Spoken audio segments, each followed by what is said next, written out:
luces de acá adelante y te entrego eso y uso esto que tengo aquí. Gracias, Padre.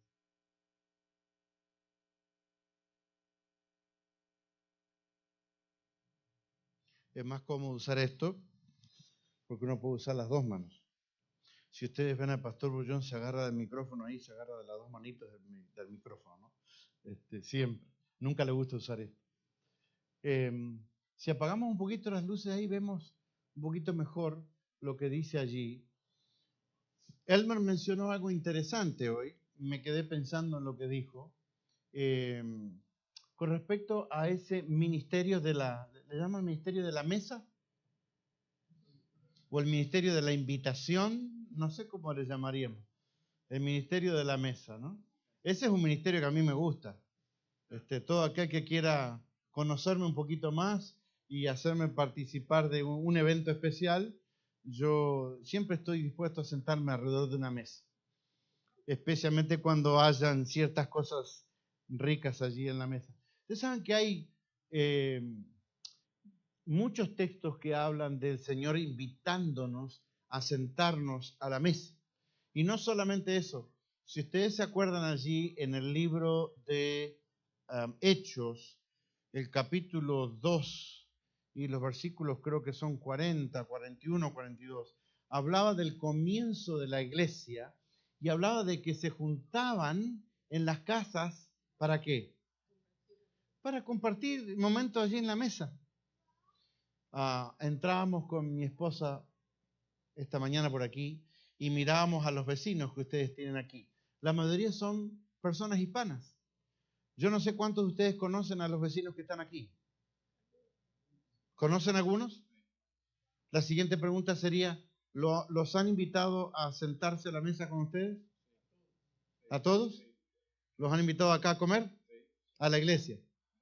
A veces es complicado traerlos a la iglesia, porque las personas no quieren venir a la iglesia, se sienten intimidados.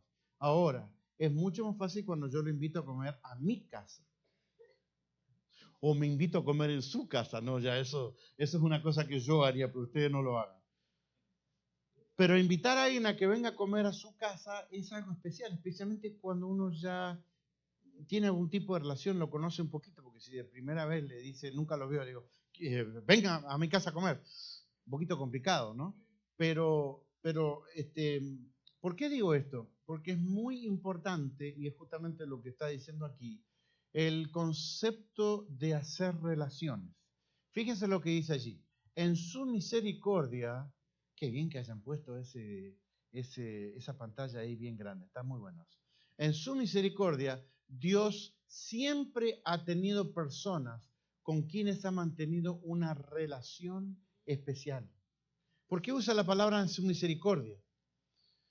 Es que en Dios se trata de dar a conocer a través de las relaciones, ¿no? Y la Biblia es un libro de relaciones.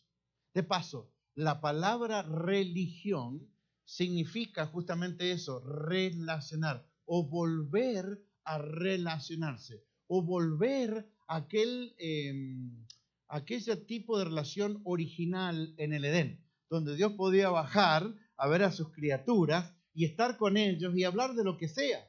Y responderles, me supongo, 1.000.000 de preguntas, porque ellos querían saber de dónde salimos, por qué nos creaste, qué más hay fuera de este mundo, etcétera, ¿no es cierto? Muchas de las preguntas que nosotros tendríamos. Y a través de esa relación, el Señor fue transmitiendo su amor, su voluntad y por supuesto su misericordia, porque nosotros hoy en día necesitamos de esa misericordia. Es bueno cuando uno prende el aparatito ¿no? Dice, en las historias de Enoc, Noé, Abraham, Isaac y Jacob, entre otros, vemos que Dios anhelaba reconstruir la relación dañada con los seres humanos. Pero no era solo para beneficio de estas pocas personas que Dios quería reconstruir, sino que también era parte de un plan más amplio para restaurar esa relación y compartir la bendición con los demás. Es interesante que Dios a través de esas relaciones quiere bendecirnos, pero no quiere que termine allí, ¿no?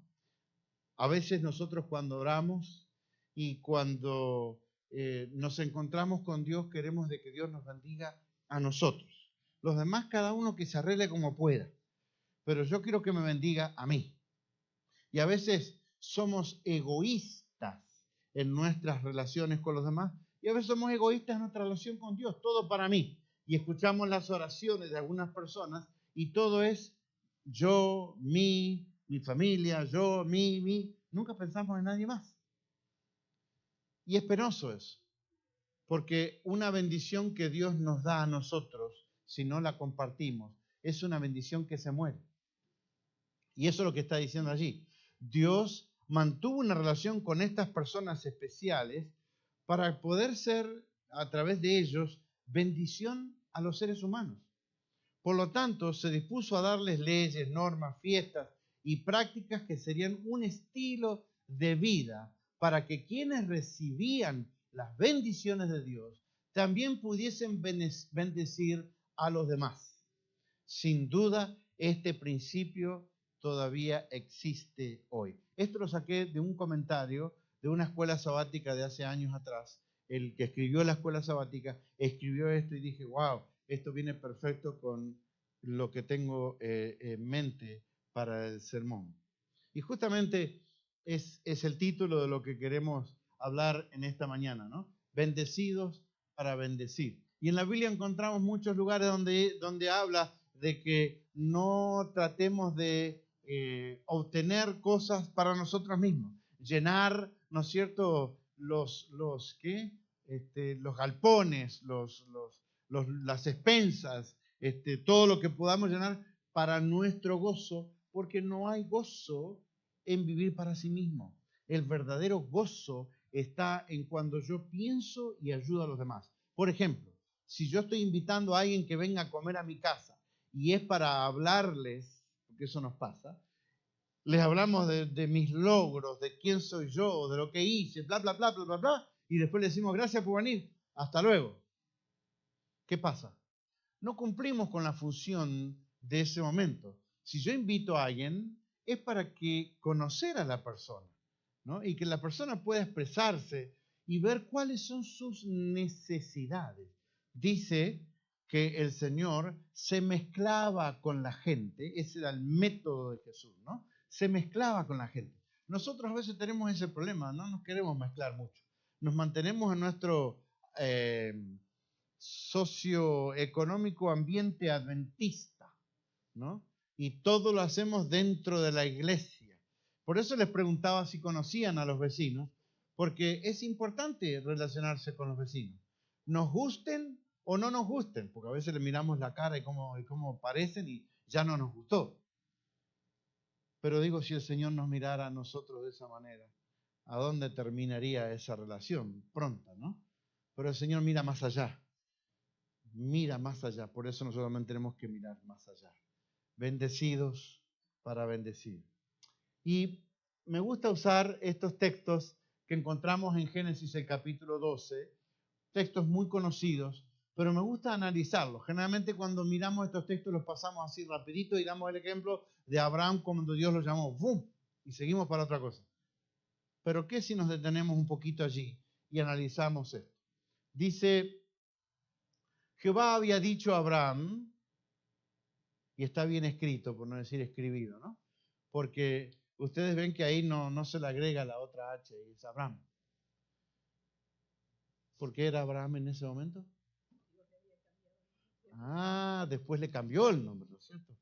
Cuando en esa relación con el Señor, Abraham creció aún más. Padre de multitudes, ¿no? Jehová había dicho a Abraham, vete, ¿de dónde?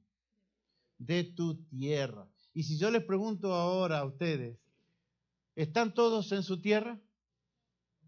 La mayoría de nosotros diríamos, no estamos en nuestra tierra. Aunque hemos hecho esta tierra, la nuestra, no venimos de nuestra, no estamos a donde nacimos. Tengo el privilegio de que esta señora que está aquí en mi derecha, nació en el mismo país que yo nací. por si ustedes no sabían, nacimos en Uruguay. Así que no hay muchos uruguayos dando vueltas por ahí. Pero es lindo encontrar a otro compatriota que está en una iglesia allí adorando a Dios. Vete de tu tierra. ¿Qué conlleva irse de nuestra tierra? ¿Es fácil irse de la tierra de donde uno nació y se crió?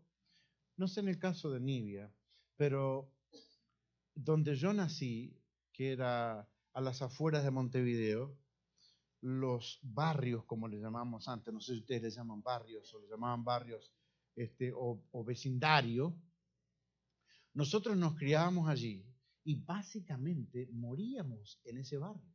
No nos íbamos a ningún otro lugar. No sé si ustedes se acuerdan. Yo me acuerdo de todos mis vecinos. De paso, volví después de como 40 años. Y saben que las dos vecinas que vivían al lado de mi casa todavía están ahí. Y cuando fui a ese lugar, no me reconocieron. Me pregunto por qué, ¿no?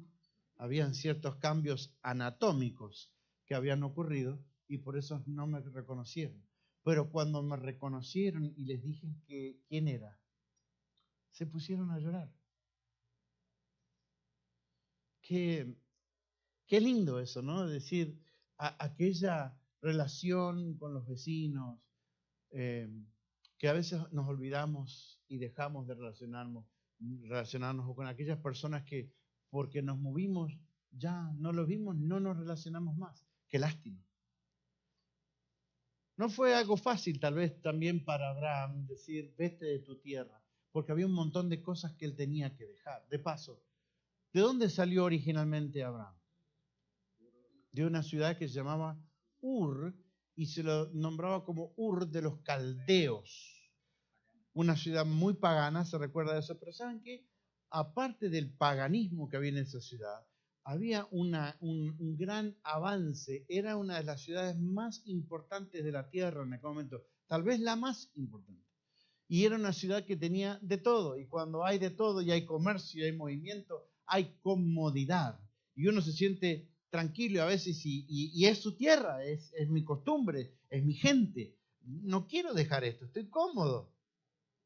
Y me supongo que Abraham estaría cómodo allí hasta que recibió el llamado de Dios. Dios nos llama a cualquier persona, ¿no? Dice allí, leímos anteriormente de que Dios buscó hacer ciertas relaciones con ciertas personas especiales. Y a cada uno de esos que leímos los llamó para vivir una vida diferente. Para eso tiene que haber una relación, ¿no? Vete de tu tierra. ¿Qué más le pidió el Señor? Vete de tu parentela. Wow.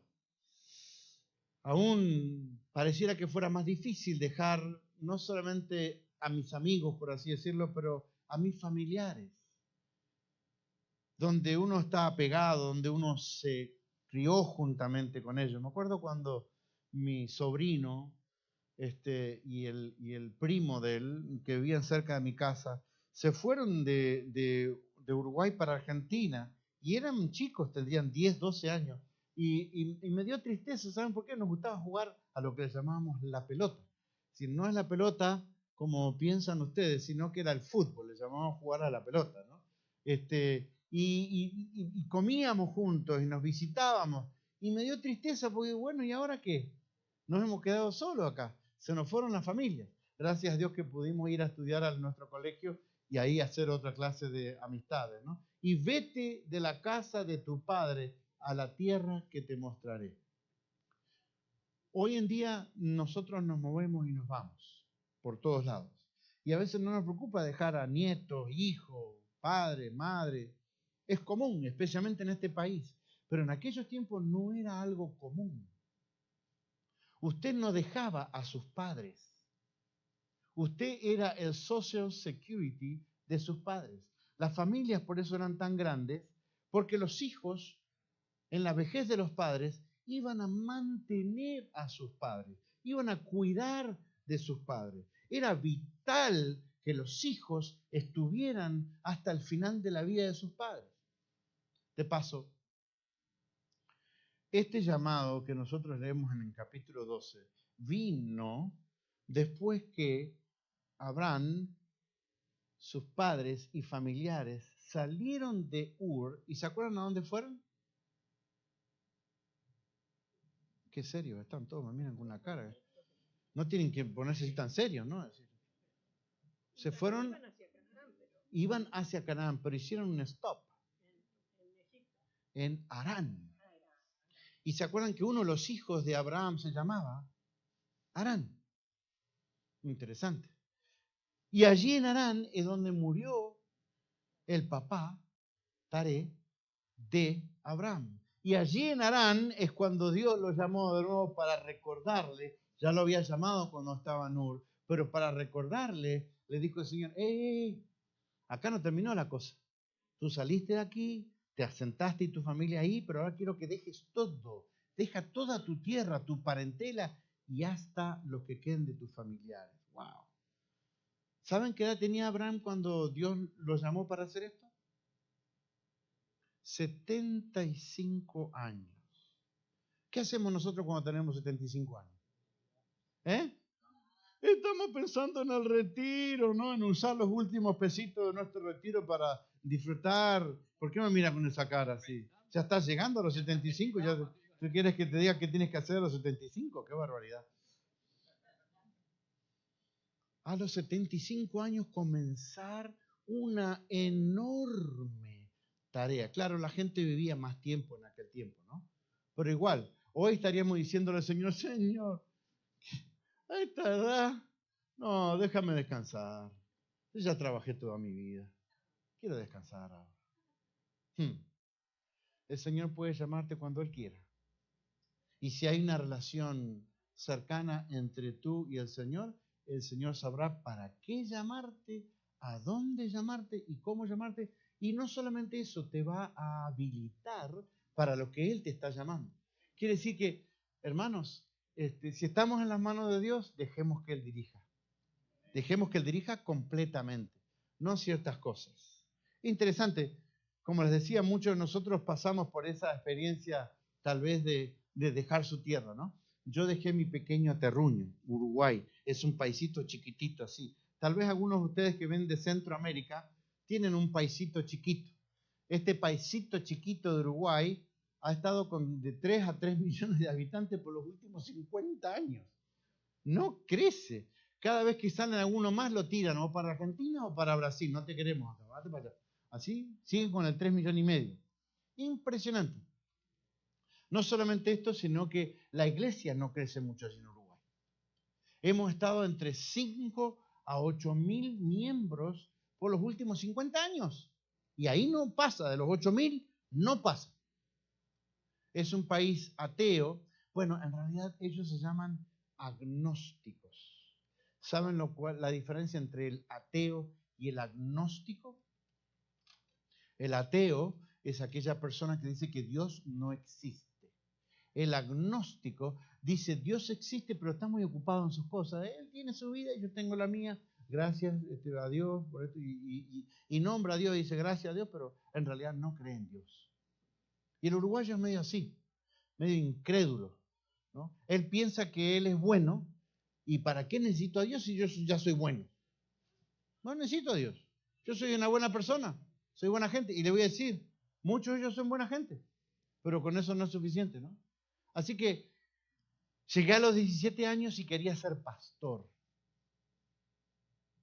Y me gustaba la música también. Pero en Uruguay no había para estudiar y ser pastor. En Uruguay teníamos un colegio secundario, ¿no es cierto?, que está aquí, miren. Allí esa es la entrada de la institución, ¿no? Ese rojo ahí, bonito. Después de muchos años hicieron algo muy lindo y lo arreglaron y quedó una entrada espectacular. Esto es algo reciente, ¿no? Cuando yo estaba estudiando. Así que a los 11, casi 12 años, mis padres me mandaron a estudiar allí. Chiquito, mis padres ya eran mayores, mi papá ya tenía 50 y pico largos, su pelo era blanco, algo gracioso. Cada vez que mi papá me venía a visitar, que no era muy reciente porque no tenía dinero para hacerlo, y yo veía a mis padres una vez por mes, cada 2 meses, porque no tenía dinero para viajar hasta mi casa, mi papá venía y a mí me daba vergüenza. ¿Saben por qué me daba vergüenza? Porque los chicos me decían, ahí viene tu abuelo. ¿Y saben por qué decía eso? Porque el pelo de mi papá era blanco. Y la verdad que parecía muchos años más de lo que él tenía. Así que a mí me daba una vergüenza andar aclarando, no, ese no es mi abuelo, es mi papá. Y medio como que se reían, uy, qué viejo tu papá. Así que ahí estuvimos estudiando, y ustedes saben cuando un lugar es chico, habíamos 250, 300 estudiantes más o menos, y uno era joven, era delgado, por no decir flaco, un buen parecido, nadie se ríe, ok. Como ustedes no me vieron en aquellos tiempos, no pueden decir si yo era feo o era lindo, así que tienen que creer lo que yo les digo. Teníamos pelo en aquellos tiempos también. Y cuando a uno le gusta la música, y de paso empecé a desarrollarme en la música, y uno empieza a cantar, empieza a ser popular. Y cuando uno tiene 13, 14, 15 años, ser popular, el ego empieza a subir, ¿no es cierto? Y uno lo tiene que agarrar acá el ego, porque si no sigue para arriba. ¿Y qué pasa cuando hay un chico delgado, bien parecido como yo en aquellos tiempos, cantante, popular? ¿Qué pasa? Las chicas se van de al lado de uno. No. Y para uno es importante todo eso. Así que ahí estábamos en el colegio y decidimos ir a estudiar teología a algún lado donde no teníamos que hablar otro idioma, porque si iba a Brasil tenía que hablar portugués. Y nunca me gustaron los idiomas, de paso ni me gustó el idioma español. Nunca me gustó la gramática hispana o en español. Así que tuve siempre un problema con los idiomas. Pero como Dios a uno lo quiere cambiar, ¿no? Porque el agua tiene que entrarle al coco de alguna manera, y Dios sabe cómo hacer eso. Así que me fui a Argentina, soy un tipo popular, delgado, lindo, creía yo, ¿no? Tengo fama aquí, así que voy allá y voy a tener fama también, voy a ser exitoso. Y ahí llegamos al Colegio Adventista del Plata. No sé si ustedes notan, ahora es Universidad Adventista del Plata, pero todavía no le cambiaron el pórtico. El colegio, ¿no? La C, Adventista, la A, del Plata, la P. Estaba bien pensado eso. Muy bien pensado ese pórtico. Tan bien pensado que todavía no lo pueden cambiar. No le han puesto la U por ningún lado todavía. Sigue siendo el colegio, es universidad, pero parece ser como es. Y cuando llegamos allí, yo dije, todo el mundo me va a aceptar, a abrazar, voy a ser popular. ¿Qué va? Era un lugar de 1.500 estudiantes más o menos, entre una cosa y la otra, mucho más grande que donde nosotros estábamos estudiando en Uruguay. Y yo era un uruguayito más que venía ahí a Argentina, uno más. Pero bueno, quería estudiar, así que comenzamos a estudiar y trabajar. Y es interesante que, ven, para que ustedes crean lo que yo les estoy diciendo, porque ustedes les veo cara de incrédulos, les voy a mostrar algo aquí. En esta foto, que fue al poco tiempo que llegamos a Argentina, algunos me aceptaron, ustedes verán algunas caras que conocen, ¿ok? Y estábamos todos flaquitos, y éramos todos lindos, y teníamos todos pelos. Por ejemplo, acá empezando de abajo, y de mi izquierda, ¿quién es este señor que está acá? El pastor Mayer, que es miembro de esta iglesia, y hoy no está porque está predicando en Kissimmee. Miren, estaba lindo, flaquito, ¿no es cierto? Y al lado de él, la bella dama que estaba al lado de él, ¿quién es esa señora? La señora que está aquí, también estaba delgadita, ¿no es cierto? Bonita, ¿no? Todavía tenía los lentes en aquel tiempo, creo que son los mismos lentes que usaban en aquel tiempo, pero fíjense qué interesante. Estábamos todos jóvenes y lindos, hasta yo estaba joven y lindo. ¿Me ven por ahí? El último. Miren la cantidad de pelo que tenía, hermano. Qué lindo, ¿no? Hermoso, tenía un pajonal tremendo ahí arriba. Ahí hay otra foto más, miren, del grupo que cantábamos, que de paso nos vamos a reunir nuevamente en Argentina después de como 40 años. Ahí estábamos una vez más, para que ustedes me crean de que estaba flaquito. Miren qué flaquito que estaba. Me entraba cualquier saco a mí. Hoy en día tengo que andar pensando a ver qué saco me voy a poner, porque no me entran todos los sacos. Así que llegamos a Argentina, wow, qué espectacular, ¿no? El Señor nos ha llamado ahí. Vamos a cambiar a todos los argentinos acá. Le traemos la bendición a todos los argentinos. No fue tan fácil la cosa ahí, ¿no es cierto? Pero ahí estuvimos estudiando y, hermanos, había que trabajar un año para poder pagarse el otro año. Y otro año para pagarse el otro. Quiere decir que teología eran como 4 años más el agregado de música, qué sé yo, iban a ser como 7 años. Más trabajando un año y estudiando el otro, iban a ser como 14 años. ¿Ustedes se imaginan 14 años? Canas. Ya tendría nietos yo para el tiempo que iba a terminar teología y música. Pero los planes de Dios son interesantes. Cantábamos en el coro y íbamos y recorríamos los países alrededor. Y un día dijeron, vamos a ir a Estados Unidos. ¡Wow! El coro, éramos 24, vamos a ir a Estados Unidos a cantar allá, a recorrer y promocionar la universidad o el colegio. Espectacular. Lo único espectacular, que no era tan espectacular, es que había que pagarse el pasaje. Y el pasaje salía como $800. Y $800 era como la mitad del estudio del año. Y yo estaba ese año trabajando como becario o industrial. ¿De dónde iba a sacar ese dinero? Y nadie me iba a prestar ese dinero porque sabían de que yo no se lo iba a poder devolver nunca más. Así que de los 24, 23 viajaron a Estados Unidos. Y este pobre uruguayito se quedó ahí. Y para colmo más le tuve que buscar a mi reemplazante. ¿Saben qué deprimición fue eso ahí?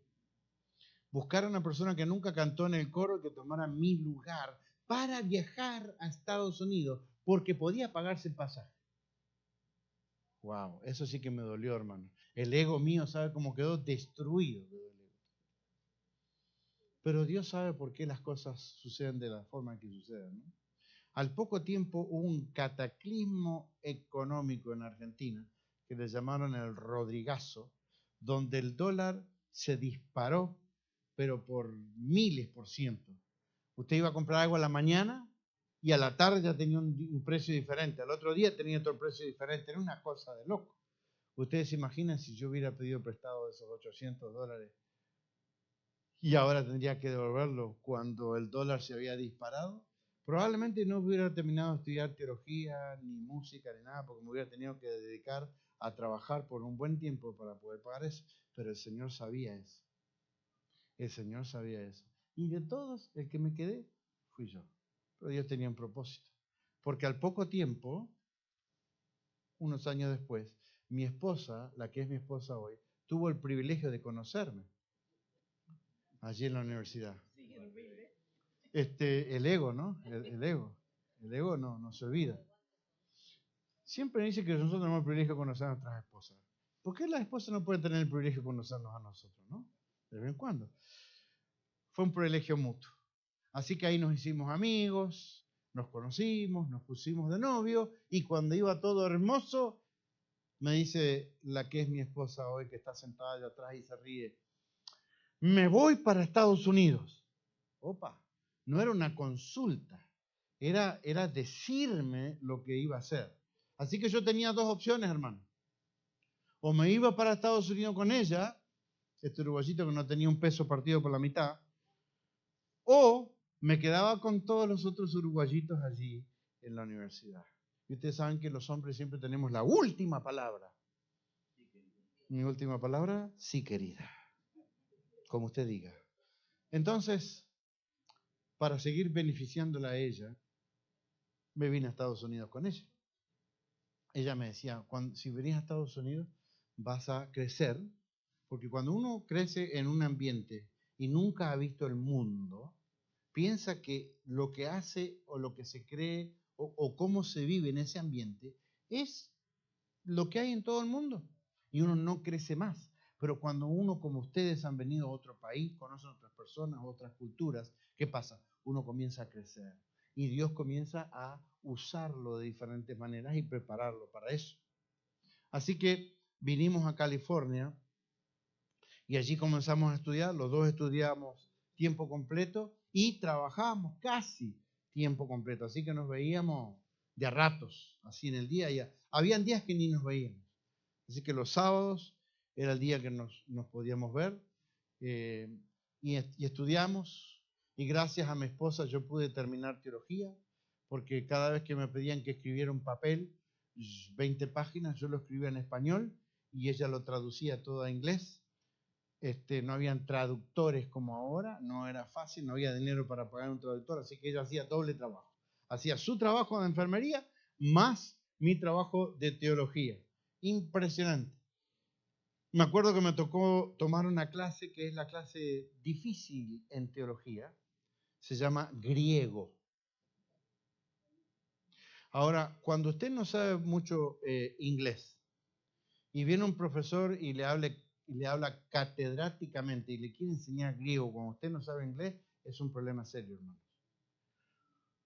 Así que yo tuve que dejar esa clase y la tomé como 2 años después, porque miren, pasar en las tarjetitas que teníamos de inglés que no sabía a griego y del otro lado poner en español qué significaba todas estas cosas acá, era complicadísimo.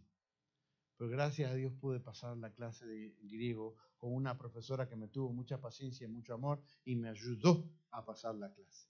Y terminamos teología. ¿Saben que Dios es bueno, no? Cuando Dios tiene un propósito para su vida, como dije anteriormente, Él va a proveer.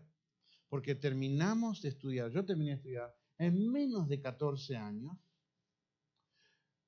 No quedamos debiendo ningún dinero y terminar de estudiar aquí en universidades privadas es complicado. Y de paso, no quedamos debiendo ni con préstamos. Y terminamos antes del tiempo que íbamos a terminar. ¿Y saben qué? Aprendí a hablar inglés. Nunca aprendí griego, eso sí que no. Pero aprendí a hablar inglés. ¿Ustedes saben lo que es eso para alguien que no le gustaba ninguno de los idiomas? Pero tuve que ponerme en la cabeza, si no aprendo inglés, no voy a llegar a terminar de estudiar ni voy a poder hacer nada. Así que el Señor me dio muchas bendiciones. ¿Para qué? Para que yo pudiera usarlas desde hace 30 y pico de años en el campo laboral, ayudando en las iglesias como pastor. Así que Dios me preparó. Por supuesto tuve que dejar a mi familia. Veía a mi familia, a mis padres de vez en cuando, hasta que ellos fallecieron, y fui creciendo y aprendiendo con el Señor a través de la vida, ¿no? Y medio parecido aquí, ¿no? La única cosa que como en el caso de Abraham no fue así. Haré de ti, le dijo el Señor, una nación grande. Dios quería bendecir a Abraham y iba a hacer de él una nación grande. ¿Fue Israel una nación grande? A veces, ¿no? Tuvo sus momentos. Era grande porque Dios estaba con ellos, siempre estaba con ellos, a pesar de las cosas que ellos hacían equivocadamente. Pero cuando se separaban del Señor, ¿qué pasaba? Venían los pueblos vecinos y arrasaban con las mujeres, con los hijos, a veces con todo lo que ellos plantaban. Es decir, quedaban como Uruguay, un país chiquitito. Hasta que se arrepentían y volvían a ser aquella nación que el Señor quería para que lo representara a Él. Te bendeciré, le dijo el Señor. ¿Fue Abraham bendecido? De todas maneras, ¿no? Cuando hablamos de bendición, ¿de qué pensamos generalmente? Dinero. Y Abraham era una persona rica, pero era rica porque Dios lo había enriquecido. ¿Se acuerdan cuando, de paso, en un hecho de bendición hacia los demás, cuando él liberó a Lot, ¿se acuerdan? 300, ¿cuántos eran?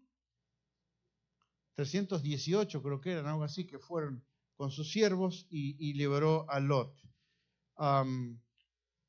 el rey de Sodoma dice que salió a recibirlo cuando él volvía y le dijo, dame la gente y quédate con el botín. ¿Se acuerdan cuál fue la respuesta de Abraham? Ni un solo, yo no tengo aquí, pero ni un solo cordón de los zapatos quiero de eso, porque no quiero que pienses que tú me enriqueciste.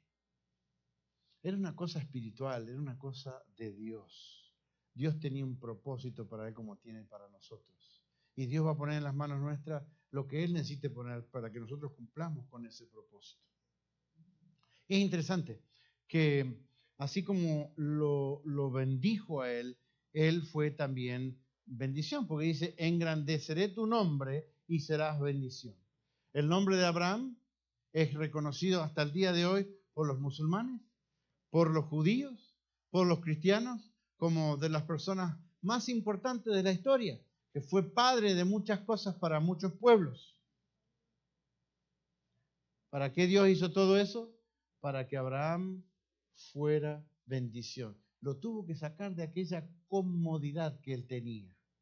Tuvo que hacerlo pasar por lugares difíciles, sin saber, dice la palabra de Dios, a dónde él iba. Pero la promesa de Dios era una promesa segura a alguien que él conocía, porque si no hubiera esa relación, Abraham no hubiera dejado ese lugar. Bendeciré a los que te bendigan y a los que te maldigan, ¿qué? Maldeciré. Y serán, ¿qué? Benditas en ti todas las familias de la tierra. Wow. Esto es casi como hablar de Jesús. A través de Jesús todos nosotros somos bendecidos y por eso le dijo eso, porque justamente de esa descendencia vendría el Salvador del mundo.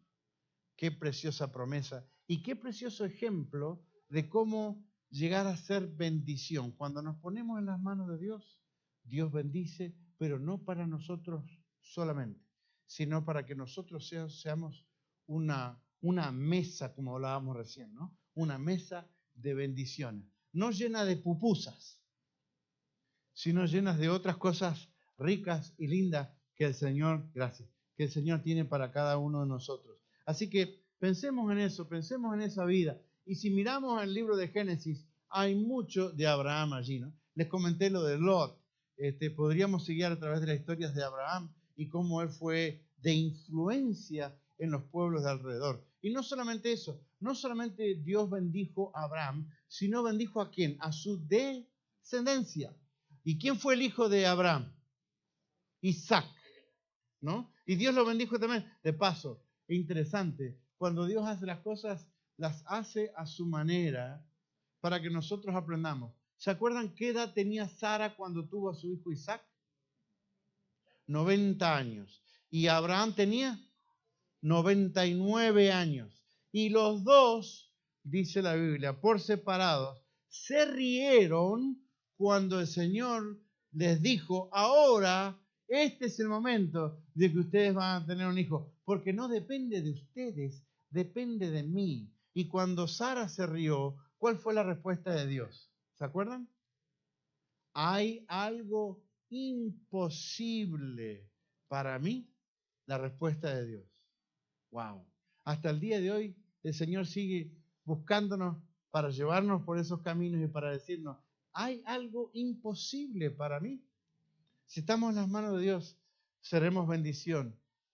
Y es interesante que la esposa de Isaac, ella era como la mamá de Isaac, tenía el mismo problema. ¿Saben cuál era? Era estéril.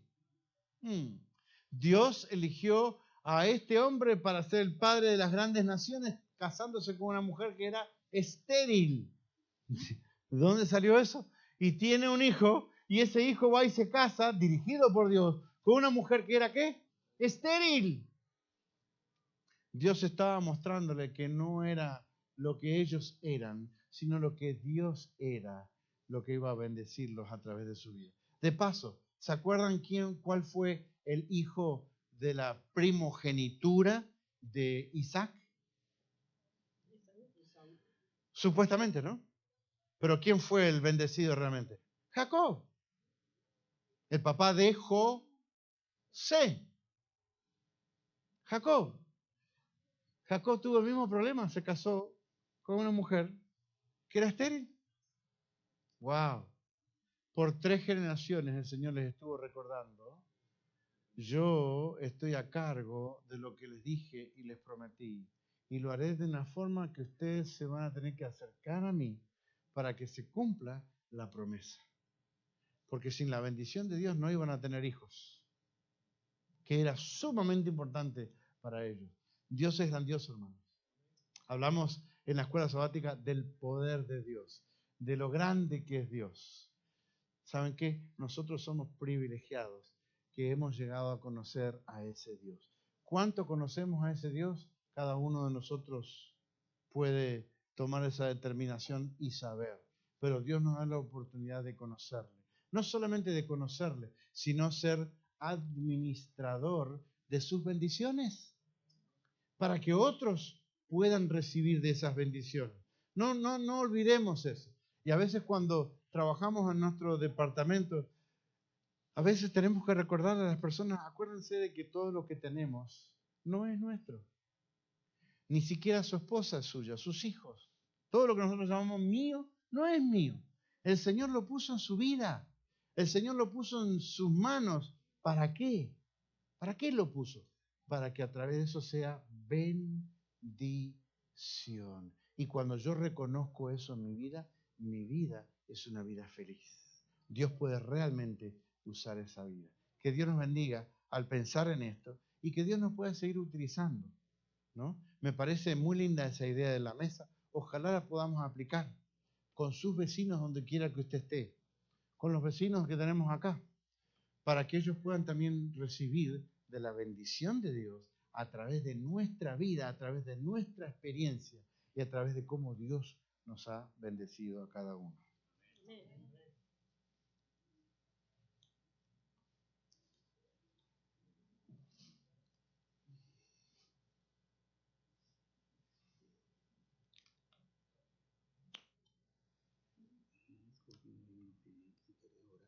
Okay. Oramos entonces, hermanos. ¿Quieren ponerse de pie? Han estado sentados mucho tiempo. Querido Padre, gracias porque en tu palabra vemos estos ejemplos de estas personas, estos hermanos nuestros, que tú elegiste de una forma especial, que llegaron a tener esa relación especial contigo. De paso, Señor, queremos tener esa relación especial contigo también. Queremos recibir las bendiciones de tu Espíritu, que tú puedas transformar nuestra mente carnal en una mente espiritual, donde podamos ver las cosas de este mundo desde tu punto de vista y no del nuestro. Señor, esa sería una gran bendición, porque de esa manera podríamos mirar a las personas que nos rodean con el amor que tú nos miras a nosotros. Y justamente eso es lo que queremos. Así que pedimos de que nos bendigas de esa manera, que nos hagas espirituales, que podamos trascender de las cosas de este mundo y de esa manera ser de influencia positiva, amorosa y de cambio y de salvación para los demás. Gracias por habernos llamado y gracias por enseñarnos cada día cómo mantenernos en esa relación contigo. Lo agradecemos para hacer bendición en el nombre de Jesús. Amén.